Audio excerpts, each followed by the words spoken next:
Tired of manually transferring data between your Google Sheets and Aisensy? Wasting valuable time? Let's automate that. First, make sure your Google Sheet is set up with the columns you need, like name, phone number, and any other relevant data you want to send to Aisensy. Ensure the first row is the header row. Now, head over to Zapier and click on Create Zap. This will kickstart the automation process.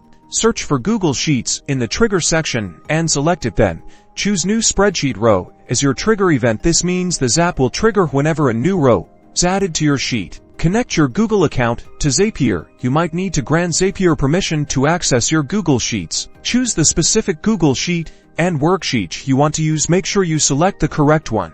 Click Test Trigger to ensure Zapier can pull data from your Google Sheet. This will fetch a sample row to work with. Now, in the Actions section, search for Aisensy and select it. Choose the action you want to perform in Aisensy. For example, you can select Send WhatsApp Message to automatically send a message for each new row. Connect your Aisensy account to Zapier using your API key. This is where the magic happens. Map the data from your Google Sheet columns to the corresponding fields in Aisensy. For example, map the phone number column in Google Sheets to the recipient number field. Then Aisensy write your message and fill the parameter with your data for customization.